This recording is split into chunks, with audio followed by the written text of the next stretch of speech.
안녕하세요. 우리 ESB 성경 공부 6과 시작하도록 하겠습니다. 6과는 참된 제사장 직분의 필요성입니다. 본문은 민수기 16장 1절부터 19장 22절까지의 내용입니다. 바로 이제 우리가 내용을 들어가겠습니다.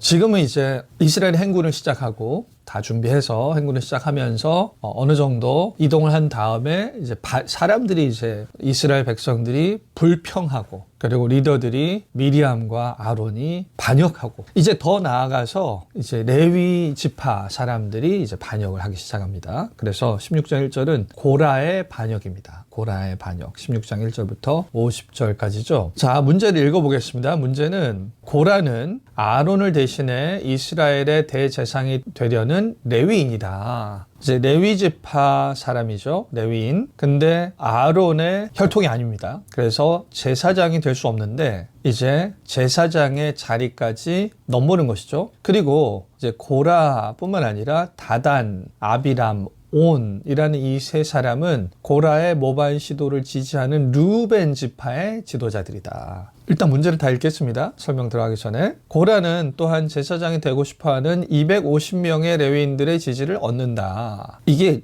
꽤 큰 반역의 시도입니다. 스케일이 크죠. 지금 250명의 레위인들, 이게 뭐 해석에 따라서 250명의 레위인들, 레위 지파 사람들이 아니라 여러 지파의 지도자들이라고 볼 수도 있기 때문에 어쨌든 간에 영향력 있는 250명과 르우벤 지파의 지도자들, 그러니까 상당히 많은 사람들이 지금 이 반역에 참여하는 것이죠. 이들은 모세와 아론이 스스로를 높였다라고 비난하지만 이들이 공격하는 실제 대상은 누구인가? 이것은 이들의 마음에 대해 무엇을 말해주는가? 일단 구체적인 사건에 대해서 여러분 이제 본문을 읽어 오셨겠지만 그래도 우리가 본문을 보면서 보겠습니다. 일단 여기 이제 이스라엘의 지파가 이 정착했을 때 이러한 배열로 있다고 저번에 설명을 드렸는데 여기서 보면은 여기 이제 성막이 있죠. 성막. 그리고 성막을 둘러싸고 있는 레위 지파들이죠. 이게 레위 지파입니다. 그 다음에 이스라엘의 캠프예요. 이스라엘의. 근데 여기 위치를 보시면 고라는 고핫 자손입니다. 여기에 속한 게 이제 고라예요. 고라. 레위인들 중에서도 여기 고핫. 그리고 옆에서 이 고라의 모반 시도를 지지하는 르우벤 지파의 지도자들 있습니다. 르우벤 지파는 바로 여기 있죠. 그러니까 위치 자체가 일단 둘이 가깝습니다. 둘이 함께 공모를 하기가 일단 지리적으로 가깝다. 위치 자체가 가까워서 공모하기도 좋고 그리고 이제 우리가 본문을 보시면 이제 아시게 되겠지만 이 고라는 레위 지파 사람으로서 제사장이 되기 위해서 제사장인 아론에 대해서 조금 더 불평의 타겟이 집중되는 반면 이 르우벤 지파 사람들은 모세에 대해서 제사장에 관한 게 아니라 리더십에 대해서 반역을 합니다. 르우벤이 장자잖아요. 가장 첫 번째 아들이죠. 야곱의. 그래서 장자로서 자기네가 장자로서의 지위와 권위가 있다라고 생각할 만한 근거가 있는 사람들이죠. 나름대로. 그래서 자신들의 생각에 왜 우리가 지도를 해야지 왜 모세가 하느냐라는 식의 비판을 할 수 있고 그리고 이제 이 레위인 고라도 고핫 자손의 레위 지파인으로서 무언가 이들의 반역이 전혀 맥락 없이 뜬금없이 전혀 제사장과는 거리가 멀고 전혀 리더십과는 거리가 먼 사람들이 갑자기 어느 날 아무 맥락 없이 제사장이 된다고 하고 아무 맥락 없이 리더가 된다고 하는 상황이 아니라 다 제사장에 근접한 레위인 그리고 리더십에 어느 정도 혈통적인 위치를 확보한 사람들이 본인의 어떠한 상황에 만족하지 못하고 하나님께서 세우신 그 리더들에 대해서 반역하는 그런 이야기인 것이죠. 네, 그러면 이제 자세하게 우리가 본문을 보도록 하겠습니다. 본문을 보시면 여기죠. 레위의 증손 고핫의 손자, 아까 고핫 말씀드렸죠. 고핫의 손자 고라와 르우벤 자손 엘리압의 아들 다단 아비람 벨렛의 아들 온이 당을 짓고 그러니까 르우벤의 지도자들과 이 고핫 자손의 고라 제사장이 결국 팀워크를 만들어서 이제 우리가 이 현재 모세와 아론 리더십에 우리가 반역하자 그렇게 한 거죠. 그렇게 해서 이제 총회에서 택함을 받은 회중 회중 가운데서 이름이 있는 지휘관 250명과 함께 일어나서 모세를 거스린다라는 것입니다. 그래서 이들이 모세와 아론을 거슬러 그들에게 이르되 너희가 분수에 지나도다. 그러니까 모세와 아론에게 한마디로 너희들이 뭔데 그렇게 지금 너희가 누리는 권력을 그렇게 독점적으로 누리느냐. 마치 너희들의 원래 지위는 더 낮은데 너희들이 과하게 많은 지위를 누리는 것 같이 그렇게 비판을 하는 것입니다. 그러면서 이제 이유가 뭐냐면 회중이 다 각각 거룩하고 여호와께서도 그들 중에 계시거늘 너희가 어찌하여 여호와의 총회 위에 스스로 높이느냐. 논리인즉슨 어차피 우리는 다 수평적으로 동등하다. 회중이 다 각각 거룩하고 여호와가 다 너희들에게만 계시냐. 미리암과 아론이 모세에 대해서 반역했을 때랑 비슷한 논리입니다. 그러니까 이거죠. 왜 너희 둘은 우리보다 더 높은 위치를 누리느냐. 그럴 만한 근거가 없지 않느냐. 우리 다 하나님이 우리 다 인정해. 우리 다 각각 거룩해. 여호와도 우리들 중에 계셔. 근데 왜 우리보다 너희가 높게 그렇게 네 자신을 높이느냐. 그렇게 얘기하는 거죠. 그러니까 관건은 이들은 자신들이 모세와 아론 밑에 있다는 거. 모세와 아론이 자기보다 높다는 사실 자체가 마음에 안 드는 것입니다. 그 자체가 마음에 안 드는데 이것을 하나님께서 높은 지위를 주셨다라고 하더라도 마음에 안 드는 거죠. 그래서 일단은 하나님한테 직접적으로 내가 하나님이 높이셨어도 나는 그렇게 원치 않는다. 그렇게는 못하니까 마치 너희들이 스스로 높였다라는 식으로 교묘하게 인간을 모세와 아론을 비난하고 비판하는 것입니다. 하나님께서 높이신 것인데 마치 하나님께서 높이셨다는 사실을 부인하고 하나님은 안 높이셨다. 근데 너희가 너의 야망으로 높였다라는 식으로 교묘하게 하는 것이죠. 그러니까 이게 그러니까 이들의 솔직한 마음은 하나님께서 높이셨다는 걸 아는데도 불구하고 그게 마음에 안 드는 건데 그러니까 하나님께 반역을 못하니까 그렇게 노골적으로 자신의 그 죄를 인정하기 싫으니까 그것을 정당화하기 위해서 사람 탓을 하는 거죠. 근데 죄가 사실 종종 많이 이렇게 합니다. 그러니까 우리가 정직하게 우리 자신을 돌아보면 내가 이것을 원하는 욕망이 있는 것은 상당히 이기주의적이고 아주 육신적이라는 것을 조금만 정직하게 알면 알 수 있는데 그 욕망이 너무 강한 거예요. 강하니까 이것을 강한데 이게 잘못된 것을 아는데 이것을 아는데도 불구하고 노골적으로 계속 가질 수는 없는 거죠.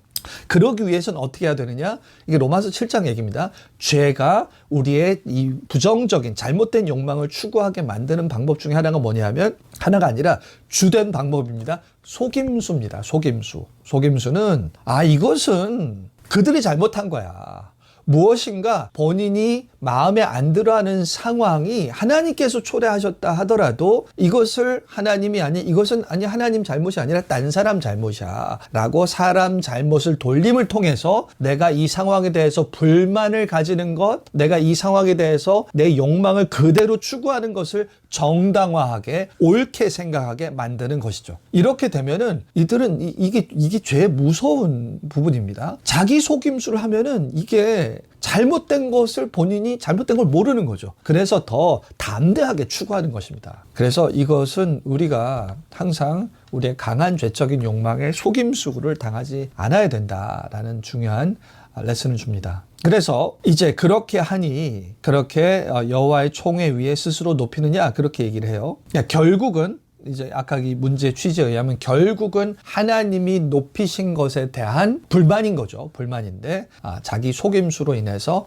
사람 탓을 하면서 자신의 불만을 정당화한다. 자, 그래서 이제 모세를 통해서 이제 여호와가 자기에게 속한 자가 누구인지 거룩한 자가 누구인지 보이시고 그 택하신 자를 자기에게 가까이 나오게 하시리니 내일 아침 그렇게 한다는 거죠. 내일 여호와께서 그 향로에 불을 담고 그 위에 향을 두라. 그때 여호와께서 택하신 자는 거룩하게 되리라. 이제 내일 어떻게 누가 하나님께서 세우신 자인지 고라 자손과 너희들이 생각하는 대로 하나님께서는 모세와 아론을 선택하시지 않고 그들을 높이시지 않았는데 이들이 반역적으로 자만심으로 높인 것인지 그래서 너희가 맞는 것인지 그래서 너희가 제사장의 역할을 하는 게 맞는 것인지 아니면 모세와 아론이 이들이 맞는 것인지 누가 옳은 것인지 내일 하나님께서 결정해 주실 것이다. 이렇게 얘기를 합니다. 그러면서 여기서 이제 9절에 이들의 그런 마음, 속마음을 꿰뚫는 말을 하죠. 이렇게 얘기합니다. 이것이 이제 이들의 자기 속임수 가운데 속고 있는 진정한 마음을 들춰내는 말이 9절입니다. 이스라엘 하나님이 이스라엘 회중에서 너희를 구별하여 자기에게 가까이 하게 하사. 아니 레위인들아, 너희들 이미 구별하여 하나님께서 자기에게 가까이 하게 하사 여호와의 성막에서 봉사하게 하시며, 성막에서 봉사하게 했잖아요. 제사장은 성막 안에서 그러한 이 속죄와 그러한 제사의 일들을 했지만, 그래도 이 레위인들은 성막에 대해서 관리하고 성막을 청소하고 성막을 운반하고, 일은 다르지만 성막에 봉사하게끔 특권을 주신 것이죠. 회중 앞에 서서 그들을 대신하여 섬기게 하신 거예요. 회중들은 성막에 이런 일들을 못합니다. 대신해서, 이것도 엄청난 특권인 것이죠. 근데 그것이 너희에게 작은 일이겠느냐라는 거예요. 그러니까 이들이 이것 가지고 만족이 안 되는 겁니다. 작은 일이라고 생각하는 거죠. 작은 일이겠느냐.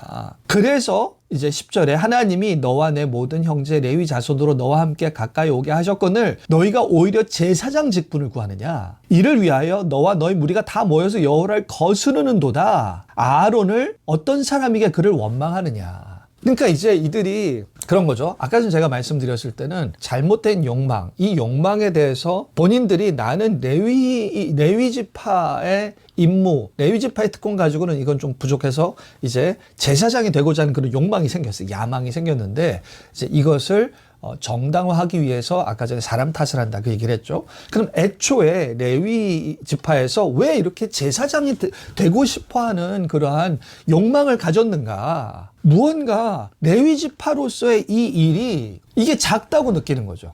아니 하나님 보시기에는 지금 레위 지파의 특권을 준 것도 정말 하나님이 큰 특권을 준 거예요. 정말로 자격 없는 자들에게 큰 특권을 준 것입니다. 그런데 왜 하나님께서 정말 많은 특권을 주신 것들을 우리가 감사하게 누리고 하기에도, 충성을 다하게 하기에도 우리의 인생이 모자란데 이것을 작게 여기고 제사장직을 하고 싶다라는 그런 질투, 야망이 생기는 것은 완전히 세상의 기준에 적인 것이죠. 뭔가 제사장이 더 영향력이 있고 제사장이 더 정치력이 있는 것 같고 사람들이 우러보는 것 같고, 그러니까 자아가 내가 조금 더 인정받고 싶고 더 사람들에게 칭찬과 사람들의 존경을 받고 싶고 하는 그러한 욕망들이 자리 잡아서 그게 이제 굳어진 거죠. 굳어진 거. 그러니까 이러한 욕망 자체가, 애초에 죄의 욕망 자체가 하나님 중심적인 마음은 아닌 것입니다. 지금 제사장도 결국 이 모든 제사장과 레위지파와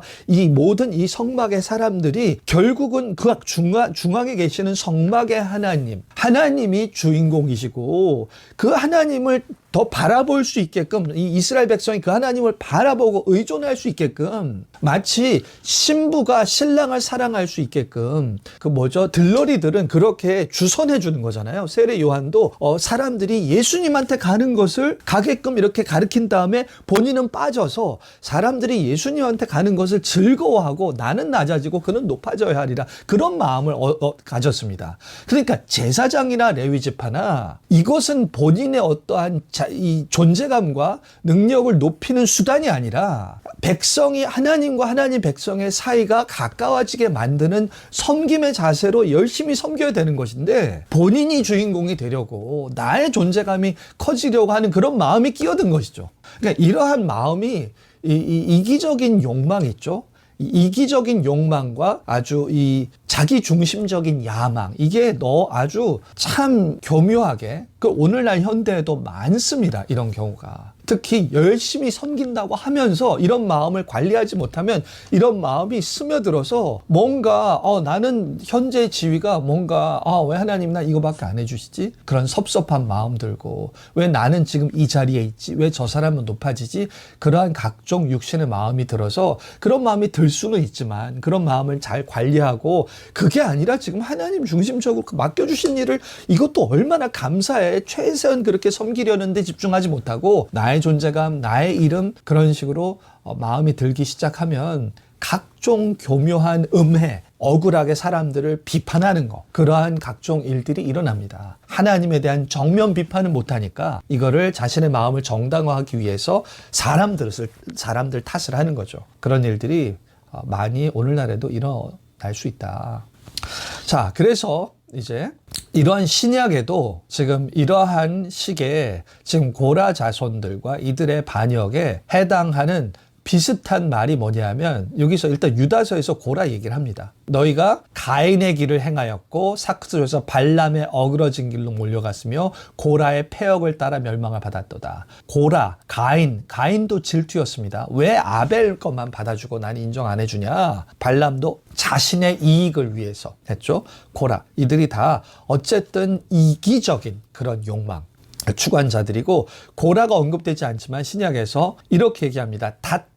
다툼이나 허영, 이게 이기적인 욕망, 야망에 해당하는 것입니다. 그래서 지금 이제 1장 17절 같은 경우 빌립보서 뭐냐면 바울이 열심히 사역하다가 감옥에 갇혔어요. 매였어요. 그러면서 바울의 경쟁자들이 바울이 너무 혼자서 사도로서 너무나 튀었는데, 너무 독주했는데 이제 바울이 감옥에 들어왔구나. 그래서 이제 우리가 치고 나가야지. 그래서 순수하지 못하게 다툼으로 그리스도를 전파한다. 이런 일이 있는 거죠. 그리스도를 전파하는데 다툼으로 전파하는 거예요. 다툼으로. 그러니까 이게 참 아이러니한 거죠. 주의 일을 한다고 하는데, 열심히 주의 일을 한다고 하는 그런 이 열정은 있는데 열정 속에 이기적인 야망이 섞여들면 아주 추해질 수 있는 것이죠. 그리고 본인은 모르지만 다른 사람들은 더 잘 알아요. 저 사람이 결국 자기 야망이 섞여 있네. 결국 자기 이름을 추구하는 게 있구나라는 게 다른 사람들이 더 잘 보입니다. 본인보다. 그래서 아무 일에든지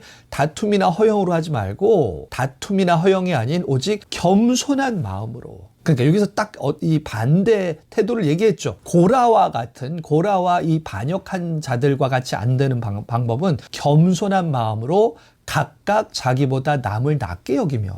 그러니까 이거예요. 단순하게 생각해야 되는 거죠. 다툼과 허영을 막는 방법은 단순하게 무엇이냐면, 나는 원래 멸망받아야 될 자이지만, 오늘날 신자에게 적용, 멸망받아야 될 자이지만 예수님의 공로로 나는 하나님의 의롭다 하심을 여김을 받았고, 그리고 하나님의 아들이 되어서 이 세상을 종이 아닌 이 세상의 아들로 통치하는 그러한 대리 통치자와 같은 그러한 지위를 가지고 하나님의 나라를, 쌀과 새 땅을 상속할 상속자의 신분으로 산다. 그러니까 이것 자체가 엄청난, 우리가 전혀 감당할 수 없는 이미 큰 특권이거든요. 이것 가지고 일단은 우리의 삶의 의미와 가치와 우리의 자존감과 모든 것은 충분하고도 남습니다. 어떻게 우리가 의롭다 하심을 받을 수 있고, 어떻게 하나님의 아들이 되어서 내가 기도하고 하나님께 의지하면 하나님이 도와주시고, 우리가 필요를 요하면 하나님께서 주시고,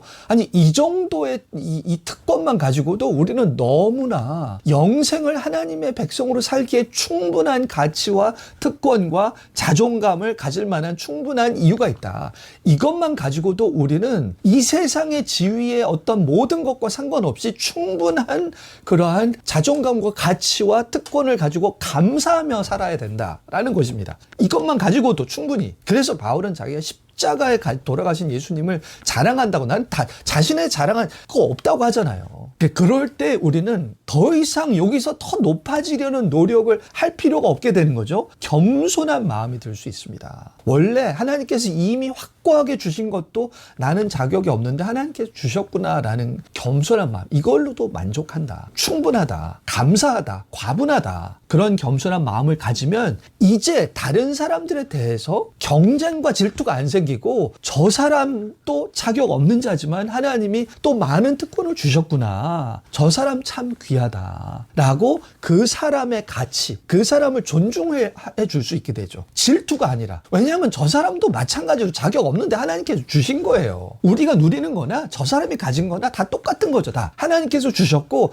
나한테 이렇게 주신 것도 감사하고, 저 사람한테 저런 걸 주신 것도 감사하고, 다만 우리의 집중해야 될 건 뭐냐면 내가 이 주신 것에 합당하게 사는 거. 그리고 저 사람에게 많이 주셨으면 저 사람도 그 하나님께서 많이 주신 것을 잘 감당할 수 있게 기도해주고 섬겨줘서 저 사람이 잘 하나님께 온전하게 드릴 수 있게 도와주는 거. 그런 마음 있죠. 이런 마음을 가지는 게 중요합니다. 이게 오히려 아주 막 그런 실력과 실력도 당연히 중요합니다. 실력과 다른 성취와 성과보다 이러한 어떤 진짜 하나님 소속된 하나님께서 많은 것을 주신 자로서의 이러한 인식, 그런 우리의 존재 자체가 진짜 하나님이 주신 특권이 정말 귀하다는 인식을 가지고 사는 거. 이게 하나님 백성의 신자로서의 정체성을 더 드러내는 이런 태도가 오히려 더 세상에 많은 영향을 미칠 수 있는 거죠. 우리가 막 세상 사람들보다 더 많이 실적을 내고 많은 성취를 하고 꼭 그런 이 성취와 유능함만 가지고 하는 게 아니라 오히려 정말 유능해도 다른 세상 사람도 유능해도 아니 저 사람 정말 유능한데 되게 우리랑 생각하는 방식이 똑같아. 되게 막 질투 잘하고 야망 있고 그러면 영향력은 못 미치는 거죠. 최소한 하나님에 대해서 궁금하게 만드는 영향력은 못 미치는 것입니다. 그냥 자기 대단하다 정도가 되는 것이죠. 그래서 이들 다툼과 허영 이게 반복됩니다. 야고보서에서 너희 마음속에 시기와 다툼이 있으면 자랑하지 말라. 이러한 지혜는 이렇게 시기와 다툼이 보통 이게 옳다. 그렇게 하면 안 돼. 시기와 다툼할 때는 저러면 안 돼. 그런 나름대로의 생각과 나름대로의 기준이 그런 게 있는 거죠. 아까 고라도 얘기했죠. 우리가 다 똑같이 거룩하고 다 하나님께 똑같이 계시는데 어떻게 보면 그게 맞는 것 같은 거 그렇게 여겨지잖아요. 이제 그런 식으로 지혜를 얘기할 때 이러한 지혜는 위로부터 내려온 것이 아니요 땅 위의 것이요 정욕의 것이요 귀신의 것이다. 아주 강력하게 얘기하죠. 야고보는 땅 위에 하나님을 인정하지 않는 그냥 땅이 다라고 생각하는 무신론적인 그런 정욕적인 것, 죄의 귀신의 것, 사탄이 이쪽 방향으로 가게 만드는 거죠. 본인도 반역자니까. 너희도 나와 똑같은 반역자의 길을 걸어서 최후에 나 혼자만 멸망받으면 너무 외로우니까 함께 멸망받자. 그런 거죠. 귀신은 시기와 다툼이 있는 곳엔 혼란과 악한 일이 있다. 시기와 다툼이 있는 곳에 혼란과 악한 일과 더 복잡한 그러한 견제와 이런 미움과 경쟁과 술수와 음모와 그런 것들이 다 이게 결국 자만심, 내가 높아지려고 하고 내가 하나님이 아닌 이 세상에 있는 자원을 가지고 나의 가치와 나의 정체성과 나의 의미를 확보하려고 하니 이 모든 건 제한돼 있는데 이걸 통해서 확보하려고 하니 계속 경쟁하고 그런 일들이 일어날 수밖에 없는 것이죠. 그래서 우리는 겸손한 마음으로 각각 자기보다 남을 낮게 여기는 거, 이것이 고라와 고라의 자손 반역자들과 다른 삶을 사는 방법인 것이죠. 자, 2번 문제로 넘어갑니다. 모세는 대제사장에 대한 하나님의 선택을 드러내 시험을 제안한다. 제사장의 특권 중 하나는 제단에서 숯불을 가져다가 분향하고 백성을 위해 기도하는 것이었다. 다음날 아침 고라와 고라의 지지자 250명 하나님이 어떠한 사람을 백성의 제사장을 받아들여지는지 보기 위해 아론과 함께 그 제사장의 직무를 시도할 것이다. 자, 제사장의 특권 중 하나는 제단에서 숯불을 가져다가 분향하고 향을 피우는 것입니다. 그래서 백성을 위해 기도하는 것이다. 이게 이제 성소에서 이루어지는 일입니다. 성소에서 이걸 이제 일단 텍스트를 다 띄우고 그림까지 띄울게요. 여기서 보면은 이거죠. 여기가 성소예요. 여기 커튼이 이제 원래 막혀 있습니다. 이렇게 막혀 있어요. 이 안에가 지성소입니다. 여기가 커튼이 막혀 있고 분향단이 여기 있습니다. 분향단이 이게 딱 지성소 바로 앞에 커튼 바로 앞에 분향단이 있어서 여기에서 향을 피우는 거죠.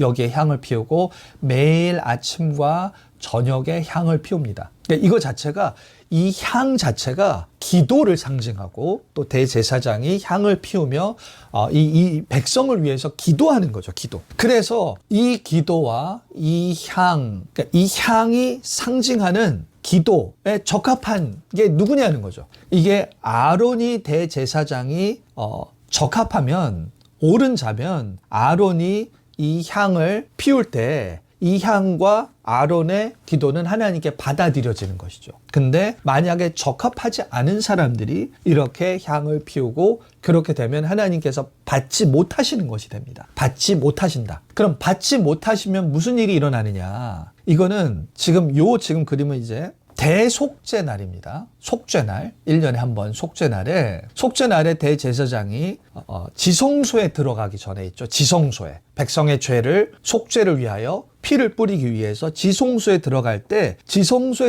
향을 피우면 이 향이 여기를 이 지성소를 가득 채웁니다. 그래서 이 아론이 하나님 앞에 지금 속죄소 앞에까지 가도 죽지 않게끔 해주는 거예요. 보호해주는 역할을 합니다. 아론을 가려주는 것이죠. 그러니까 이 연기에, 이 향에 하나님께 기도를 드리는 역할, 그리고 아론이 적법한 자라면 하나님 앞에서 죽지 않게끔 보호해주는 역할, 이 두 가지가 다 가능한 것이죠. 두 가지가 다. 그렇기 때문에 이 대제사장의 적법성을 통해서 백성의 기도가 드려지고 그리고 백성에 대한 속죄가 바쳐지고 대제사장은 죽지 않고 효과적인 속죄를 드리게 되고 그런 역할을 하는 것이죠. 근데 만약에 옳지 않은 사람이 향을 피우면 하나님께 받아들여지지 않고 하나님의 영광이 마치 지성소에 하나님께서 계실 때 이 연기가 대제사장을 보호해 준다고 그랬죠. 근데 그러한 하나님의 임재 영광이 나타날 때 보호가 안 되는 것입니다. 다른 이들은. 적법한 사람이 아니면. 자, 이 정도의 기본 원리를 가지고 이제 보겠습니다. 그래서 보면 이스라엘 하나님이 이스라엘 회중에서 너희를 구별하여 자기에게 가까이 하게 하사 여호와의 성막에서 봉사하게 하시며 회중 앞에 서서 그들 대신하여 섬기게 하심이 너희가 어떻게 작은 일이겠느냐. 예, 이거는 이제 너희들이 이렇게 이미 맡은 그 일을 작은 일로 여겨서 그렇게 제사장의 직분을 구하느냐. 이렇게 고라와 이제 그 추종자들을 이제 얘기하는 거죠. 그래서 여기서 고라에게 이르되 너는 제각기 향로를 들고 그 위에 향을 얹어 각 사람이 그 향로를 여호와 앞에 가져오라. 향로는 모두 250개라. 왜냐하면 지금 이 고라 자손의 얘기는 왜 아론만 제사장 역할을 하냐? 우리 250명 다 우리 다 평등해. 우리 다 제사장 역할 다 할 수 있어. 그러니까 아론의 향, 우리의 향도 하나님 받으셔. 우리가 향을 피워도 그것이 하나님께 이스라엘 백성을, 이 백성을 대표하는 그런 기도 같은 역할을 할 수 있고 하나님 임재하셔서 나타나셨을 때 우리를 보호해 줄 수 있어. 그러니까 250명이 다 각자 우리가 다 아론급이다라는 거예요. 그러니까 모두 250개 향로를 가지고 온 거죠. 그리고 너와 아론도 각각 향로를 가지고 올지니라. 그러니까 이 250명과 고라와 아론, 그러니까 다 똑같다는 거죠. 우리 다 똑같이 할 수 있다. 왜 너만 하느냐였어요. 이들에 의하면 아론이 불법이라는 것보다 아론만 너만이다가 아니라 우리도 아론뿐 아니라 우리도다라는 거죠. 근데 이제 모세는 오케이, 모두는 아니야. 하나님께서 너희를 구별하여 자기에게 가까이 하실 것이다. 만약에 하나님이 이들 모두를 받으신다면 다 이들의 모든 향을 다 받으시겠죠. 근데 그들 중에서 특정한 사람만 받으신다면 그 사람만 받고 나머지는 멸망하게 되는 거죠. 이제 그런 상황이죠. 여기서 아론도 다 향을 가지고 오라. 그들이 제각기 향로를 가져다가 불을 담고 향을 그 위에 얹고 모세와 아론과 더불어 회막문에 서니라. 고라가 온 회중을 회막문에 모아놓고 그 두 사람을 대적하려 하매라는 게 결국은 이 모든 셋업 자체가 지금 다 모아서 우리가 다 똑같은 동급인데 왜 너희만 그러느냐라는 그러한 취지로 모였으니까 결국 아론과 모세를 압박하기 위해서 인원수가 얼마나 많아요. 아론, 모세 둘밖에 없으니까 지금 하나님이 이제 여호와의 영광이 온 회중에 나타나기 전까지는 이들은 여론을 형성해서 우리가 거대한 무리로 팔을 지었기 때문에 압도적이라고 생각했겠죠. 그래서 다 서로 우리가 다 제사장 역할을 할 수 있으니까 다 향로 가지고 다 나와. 그렇게 쫙 섰으니까 얼마나 그렇지. 자, 우리가 모두 다 제사장이야 라고 그렇게 내세울 만한 하나님 나타나시기 전에는 그들이 압도적이라고 나름대로 생각했지 않았을까 싶습니다. 자, 그래서 지금 이 문제가 다 같은 본문에 관한 거죠. 자, 지금 이렇게 그 레위 고라와 이제 다른 레위 집단 사람들의 반역과 이제 또 같이 연결되는 게 르우벤 자손들 반역자들이에요. 모세의 소환을 거부함으로써 모세가 모이라고 그랬는데 왜 네가 모세한테 왜 네가 이래라 저래라 하느냐. 레위인, 그죠? 그래서 이들은 여기서 고라와 함께하는 레위인 반역자들은 어떻게 했죠? 향로를 가지고 옴으로써 아론 제사장의 직분을 경멸한 거예요. 우리도 너랑 동급이야 라고 향로를 가지고 와서 이 아론의 제사장 직분을 경멸했다면 이제 르우벤 자손들은 모세가 오라고 그랬는데 내가 왜 네 말 듣지 않는다. 우리는 가지 않는다. 너 때문에 지금 우리는 이 광야에서 죽게 됐는데 우린 그럴 수 없다. 그런 식으로 반역하는 내용이 나옵니다. 이제 그런 상황에서 그날 아침 기도를 위해 누가 고라와 그의 가짜 제사장들과 함께 서 있는가? 백성들이 잘못된 제사장 뒤에서 하나님께 나아가는 것은 무엇을 의미하겠는가? 이것도 이제 본문을 보겠습니다. 일단 아까 고라 무리들 말고 다단과 아비람이에요. 아들 다단, 아비람. 이르되 우리는 올라가지 않겠다. 모세가 부르는데 안 가겠다는 거예요. 네가 우리를 적과 꿀이 흐르는 땅에서 이끌어내어 광야에서 죽이려 하면 어찌 작은 일이게 오히려 스스로 우리 위에 왕이 되어 하느냐. 그러니까 이거는 지금까지의 모세가 인도한 그 출애굽 이후의 모든 여정을 그러니까 비극으로 묘사하는 거죠. 이거 모세 탓하는 거예요. 모세 탓. 그러니까 이제 가나안 정탐꾼에서 우리는 죽을 것이다 라고 얘기했던 12 그런 정탐꾼들. 그리고 그 전에 이스라엘 백성의 기본적인 불평이 뭐죠? 하나님은 왜 잘 살고 있는 우리를 광야에 데리고 나와서 죽이려고 하느냐? 하나님은 우리를 약속의 땅으로 못 이끌든지 약하든지 아니면 우리를 애초에 광야에서 죽이려고 하는 나쁜 분이다. 악하다. 하나님은 약하거나 악하다. 그냥 그 마인드예요, 이들도. 왜 모세 너 이렇게 광야에서 우리 죽게 하느냐?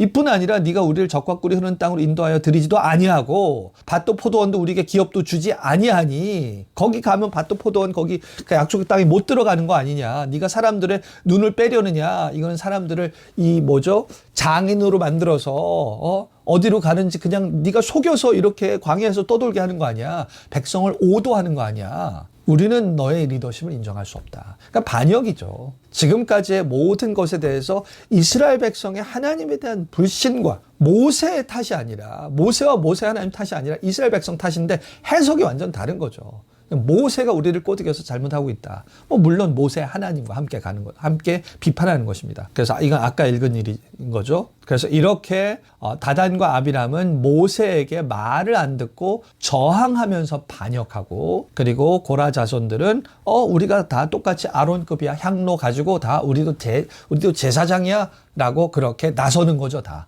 그러니까 모세에게 직접적인 반박을 통한 반역, 그리고 아론에 대해서 우리도 너와 마찬가지다라는 그러한 시위를 통해서 이러한 반역, 두 가지 다 반역하고 있다. 아론에 대한 반역, 그리고 모세에 대한 반역 함께 하고 있는 거죠. 그러니까 이들이 이제 이 리더들에게, 그죠, 고라와 다단과 아비람의 이들의 결국은 고라와 다른 250명들도 한 명의 강한 거짓 신학, 거짓 논리, 잘못된 삐뚤어진 경건을 통해서 악 영향을 미쳐서 사람들을 자신의 세력 가운데 결집시킨 것이 아닌가 생각할 수 있는 부분입니다. 그래서 4번이죠. 하나님은 모세와 아론에게 회중을 멸하실 것이라고 말씀하십니다. 내가 이 회중을 멸하겠다. 21절에. 그러나 참 중재자들처럼 모세와 아론은 자비를 구하고 또 자비를 구하는 거예요. 백성에게 반역자들에게서 떠날 것을 촉구합니다. 그래, 너희들은 지금 이 잘못된 나쁜 리더들한테 속아서 그러니까 빨리 떠나. 그렇게 하나님께 일단은 이 백성들은 살려주십시오. 이들도 사실 잘못된 리더나 거기에 넘어간 자들이나 넘어갔다고 해서 그게 모든 책임을 면하는 것은 아닙니다. 근데 어쨌든 한 사람이 역동적으로 이 사람을 모든 나머지 사람들 오도한 것이 맞기에 지금 겨우 모세와 아론의 중보기도를 통해서 이제 반역자들에게서 나머지 사람들을 떠나게 하는 거예요. 그러니까 고라, 다단, 아비람의 가족을 제외한 모든 백성이 모세 아론의 말을 따른다. 그들 떠나는 거예요. 그들 뒤에서 막 있다가 모세와 아론이 정신 차리게 얘기하니까 하나님께서 심판하실 것인데 너 빨리 떠나라, 너희들. 그러니까 이 백성들이 다 떠나는 거죠. 그러니까 이걸 봤을 때 정말로 이러한 심판 앞에서도 굴복하지 않고 강한 그런 반역의 생각과 동기를 가진 거는 요 리더들이구나. 고라, 다단, 아비람 얘네들이구나. 나머지 사람들은 이 사람들에 휘둘렸구나라는 게 조금 나누어지는 것입니다. 나눠져서 나머지 사람들은 떠난다. 그래서 이 뒤따르는 재난의 어떤 특징들이 심판이 여호와에게서 온다는 것을 분명하게 보여주는가.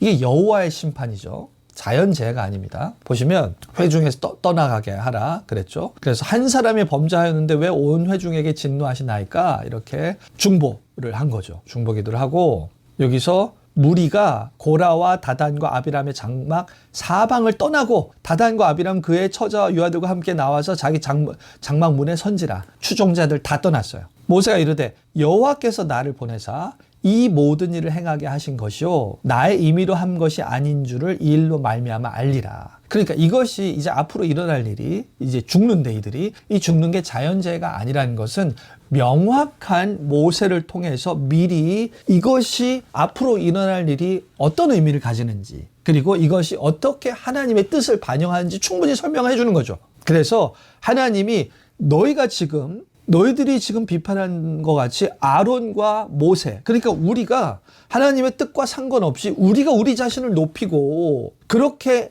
너희들은 비판을 하는데, 그래서 너희들이 우리를 비판하는 게 적법하다고 생각하지?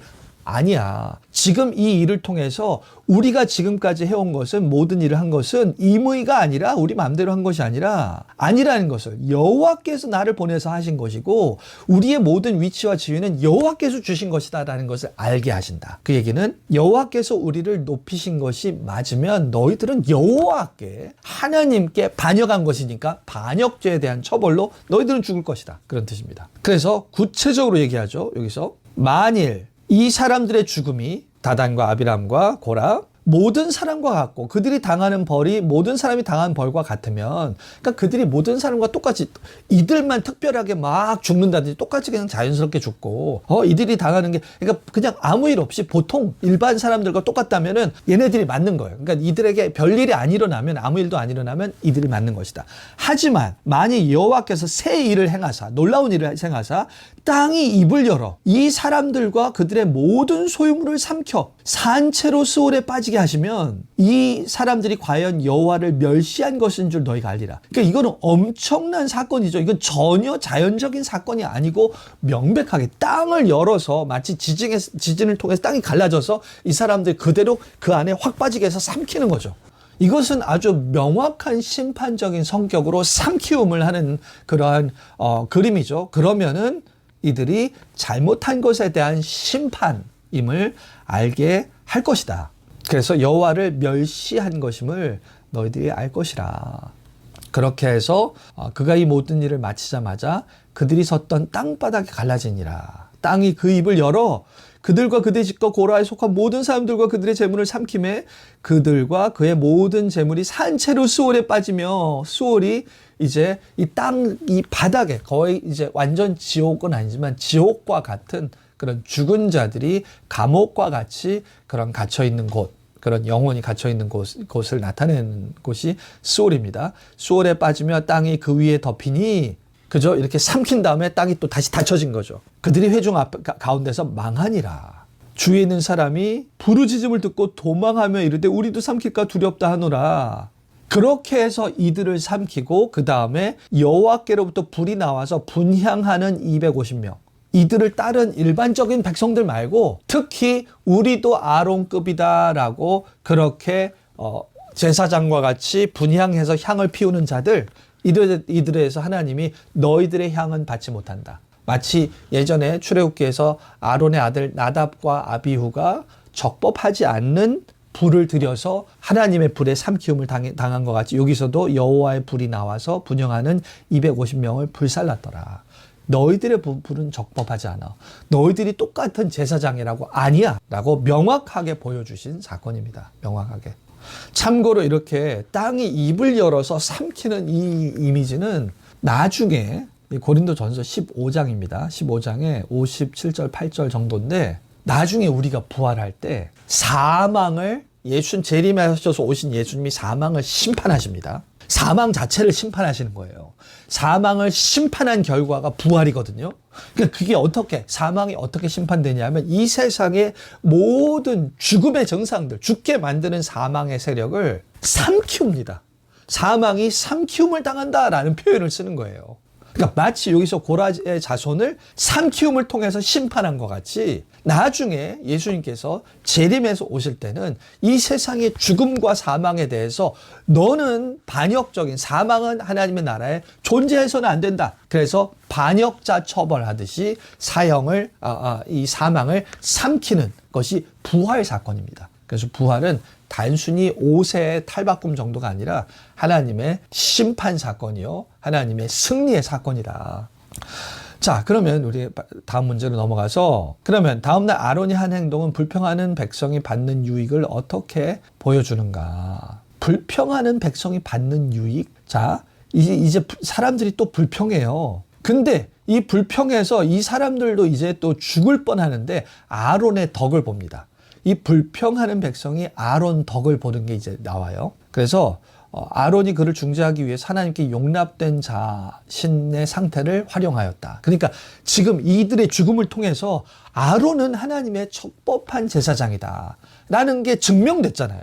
아론은 제사장으로서 이 백성들의 죄 사함의 도구가 되고 섬김을 받을 수 있는 자다라는 게, 이들은 비록 죽었지만 아론의 적법성과 아론의 제사 사역의 효과성은 입증되었죠. 그래서 이어지는 사건에서 아론이 그 제사장의 역할을 활용합니다. 예수님의 사역을 예표한다. 지금 사람들은 범죄하여 그들의 생명을 스스로 해하였거니와, 지금 심판받아 죽은 자들에 대한 이거 설명이에요. 아론 자손이 아닌 다른 사람은 여호와 앞에서 분향하러 가까이 오지 못하게 한다. 고라와 그의 무리같이 되지 않게 하기 위해서 이 나도 아론급이다 라고 했던 250명 있죠. 그들의 향로를 가지고 향로를 쳐서 이제 이스라엘 사람들이 제사를 드리는 그 제단을 싸는 철판을 만든 거예요. 그래서 기념이 되게 한 거죠. 그래서 앞으로 계속 이스라엘 역사에서 이스라엘 사람들이 올 때 그 제단의 철판을 보면서, 우리가 제사를 드리는 것은 하나님의 적법한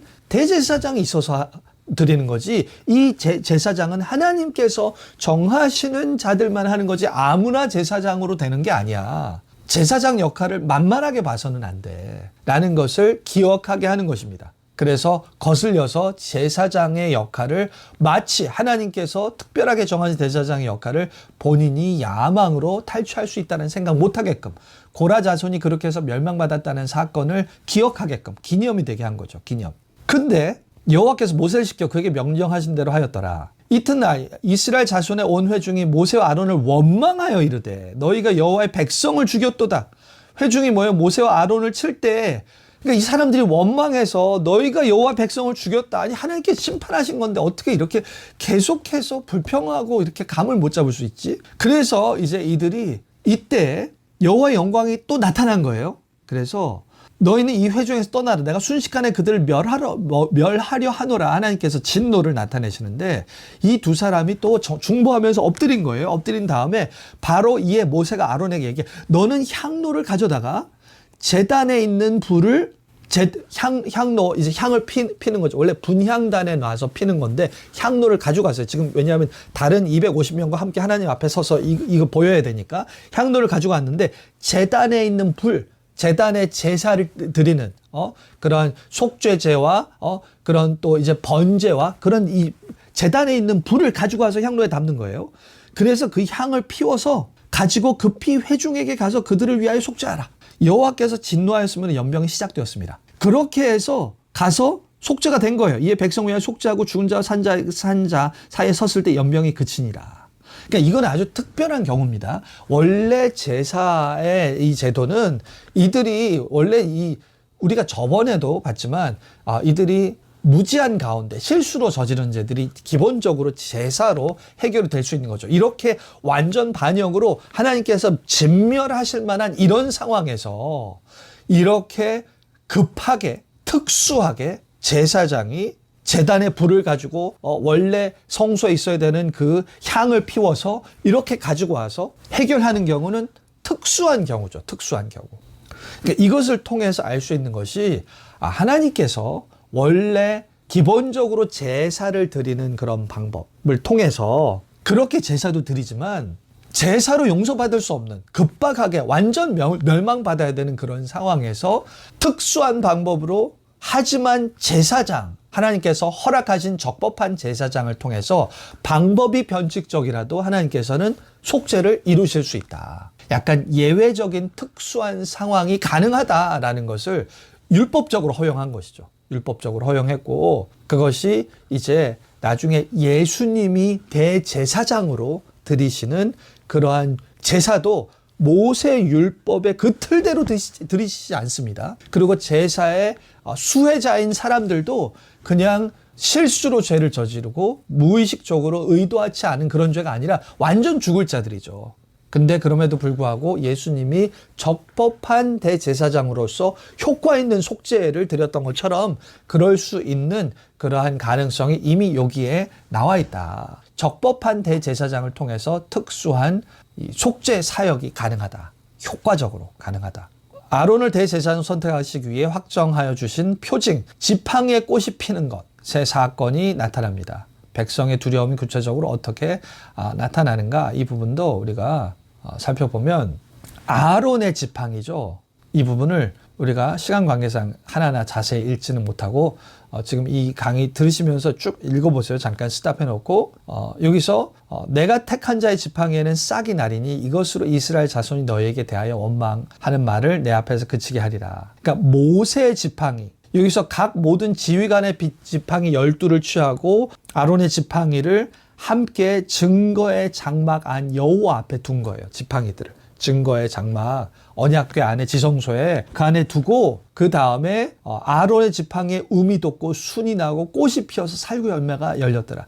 그러니까 이것 자체가 아론의 지팡이는 하나님께서 받으시고, 그래서 원래 죽음이죠. 죽음. 하나님 앞에 적법하지 못한 자가 오면 죽음이죠. 근데 하나님께서 아론의 지팡이에만 생명을 통해서 이렇게 음이 돋고 순이 나고 꽃이 피어서 살구 열매가 맺힌다. 지팡이가 생명이 없는 것에 하나님께서 생명을 주시는 것입니다. 그러니까 이것은 아론의 제사장으로서의 적법성.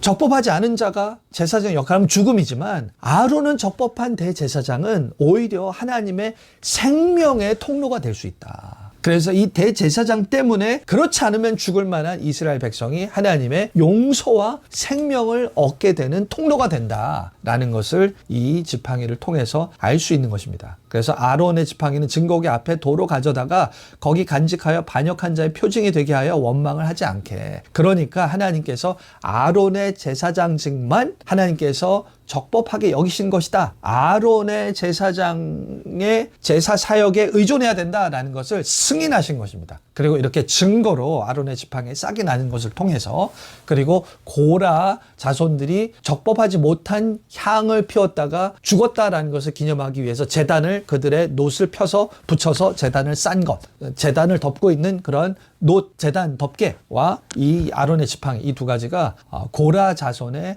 반역의 사건을 떠올리게 하는, 그래서 이런 반역하지 말게 만드는 것이죠. 이게 그 문제입니다. 아론의 집에 제사장 계열로 선택하신 것을 이스라엘에게 상기시킨다. 분향할 숯불을 모으기 위해 제단에 접근하는 사람, 놋 덮개, 아까 전에 방금 설명드린 것입니다. 아론의 지팡이와 놋 덮개, 고라와 그들의 땅이 갈라져서 죽은 자들, 그들이 바쳤던 분향 향로를 가지고 이 놋 덮개를 만들어서 그들을 기억하게 하는 것이고, 아론의 지팡이를 통해서 또 이 사건을 기억하게 하는 것이죠. 그래서 제사장, 대제사장직은 하나님께서 정하신 것이다. 그리고 그것에 대해서 이기적인 그러한 야망으로 하나님께 반역하듯이 그렇게 저항하면 안 된다라는 것입니다. 이기적인 욕망을 위해서. 이게 이제 아까 말씀드렸던 내용입니다. 자, 이 부분은 제사장을 돕는 일이죠. 여기서 어떻게 이들이, 이 부분도 핵심을 말씀드리면 레위인과 제사장과 레위인이 받는 보수에 대한 법입니다. 이들은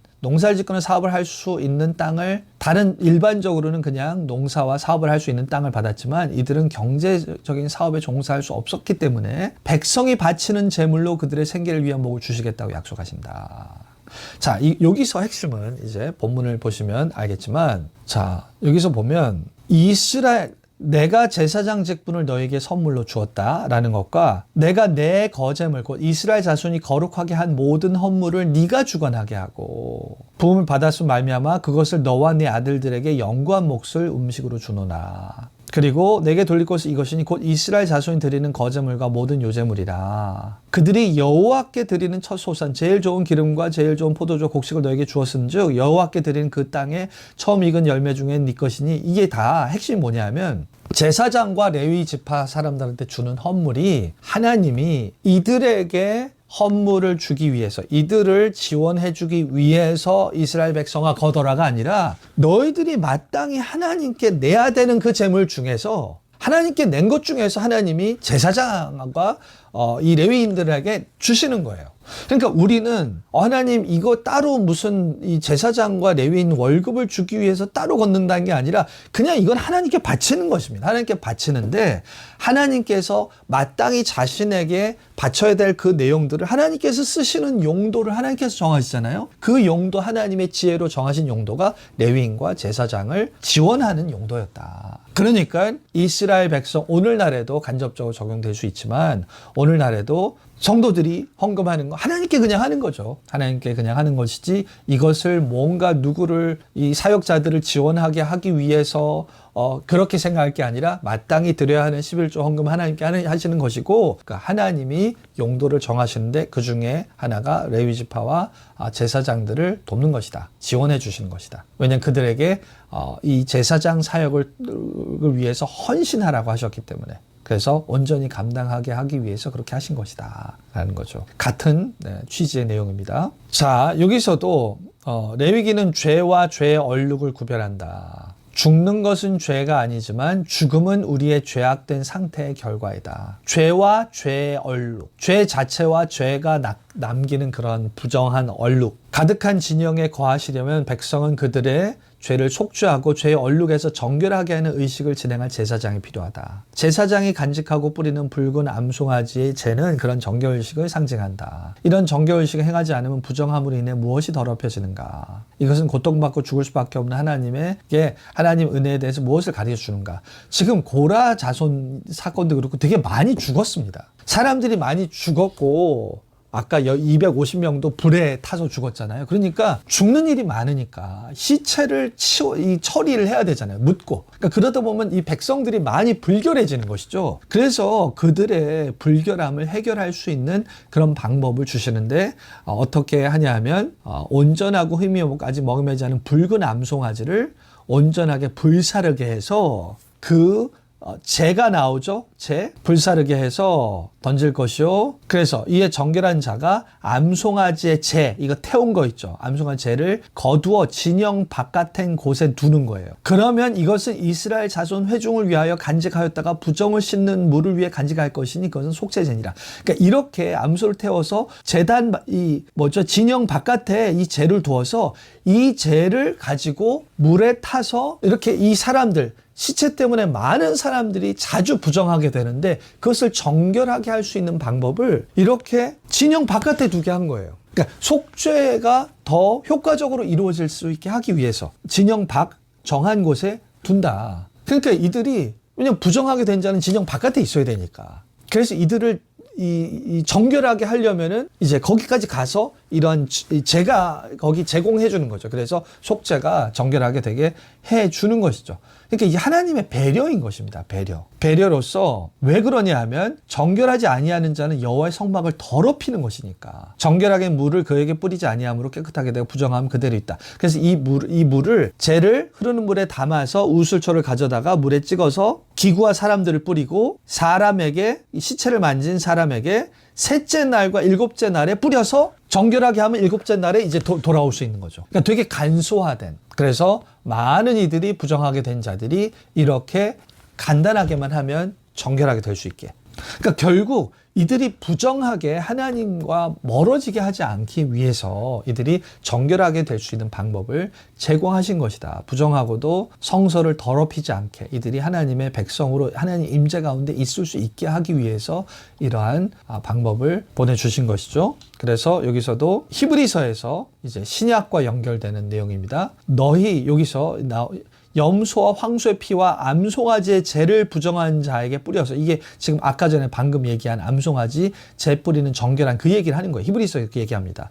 그 육체를 정결하게 하여 거룩하게 하시거든 하물며 영원하신 성령으로 말미암아 흠없는 자기를 하나님께 드린 그리스도의 피가 어찌 너희 양심을 죽은 행실 가운데서 깨끗하게 하고. 그러니까 그리스도의 정결하게 하심은 그들의 외적인, 이스라엘의 외적인 정결하심, 시체를 만짐을 통해서 외적인 정결하심 정도가 아니라 양심의 마음속에 있는 부정함까지 깨끗하게 해주시는 그런 정결함 하십니다. 그리고 그는 새 언약의 중보자시니 첫 언약 때 범죄한 죄에서 속량하게 하시려고 주구사 부르심을 받은 우리로 하여금 영원한 기업을 약속하게 되게 얻게 하려 하심이라. 그러니까 모세 언약의 기준을 하면 우리는 다 부정하게 되는 것이죠. 그래서 도저히 정결하게 될 수 없는 자, 그래서 첫 언약 때 범한 죄, 모세 율법이 계속 가운데 우리를 부정하게 정죄하는 그 죄로부터 속량하게 하기 위해서 예수님께서 새 언약의 중보자로 단번에 제사를 치르시고 우리를 온전하게 정결하게 하셨다. 그래서 우리가 부정하게 돼서 탈락되지 않고 영원한 기업의 약속을 얻게 하기 위해서, 우리가 약속의 땅에 들어가서 유업으로 받게 하기 위해서 그렇게 예수님께서 단번에 우리의 양심까지 씻어주시는 그러한 제사로 죽으셨다라는 것을 강조하는 것입니다. 그럼 우리가 여기까지 마무리하고 마치도록 하겠습니다. 수고 많으셨습니다. 자, 기도하겠습니다. 하나님 감사합니다. 오늘 말씀을 통해서 하나님, 우리가 이스라엘 백성과 별반 다르지 않은 그러한 이기적인 야망과 그러한 질투와 비교와 더 높은 지위를 추구하는 그런 헛된 허영을 자주 품을 수 있는 자들임을 우리가 깨닫습니다. 하나님, 우리가 항상 겸손하게 하여 주시고 하나님께서 이미 우리에게 주신 예수 그리스도의 피를 통해서 이미 우리에게 주신 귀한, 우리가 영생을 살기에 충분한 특권과 가치들, 우리를 의롭다 하시고 하나님의 아들로 삼아 주시고, 그리고 하나님의 대리통치자로 이 새 하늘과 새 땅 모두를 우리에게 유업으로 주시겠다는 상속자의 신분만으로 우리는 벅차고 영원히 하나님 앞에서 감사하며 이 모든 특권을 누리고 살아도 부족함이 없는데, 우리가 이것을 가치 있게 보지 않고 하나님, 이제 멸망받을 세상에 악한 기준이 정해놓은 그런 가치관에 따라서 우리의 가치를 평가하고 하나님, 그것이 부족하다고 하여서 그것을 질투하고 얻고자 하고 그것을 많이 누린다 하여서 우리가 자만하고 하나님, 그 기준이 마치 아주 하나님께서 이미 주신 것보다 더 중요한 기준이고 그러한 지위인 양 그렇게 불신앙으로 육신에 속한 자와 같이 살지 않게 하여 주시고, 하나님, 겸손하게 우리 자신을 어떻게 주께서 맡겨주신 일을 최대한 성실하게 감당할 수 있을 것인가에 집중하여서 끝까지 충성되며 나보다 남을 낮게 여기는 그런 삶을 살 수 있도록 주님 붙들어 주시옵소서. 우리 모두와 함께하여 주시고 도와주실 줄 믿사오며 감사드리고 모든 말씀 예수 그리스도 이름으로 기도드리옵나이다. 아멘.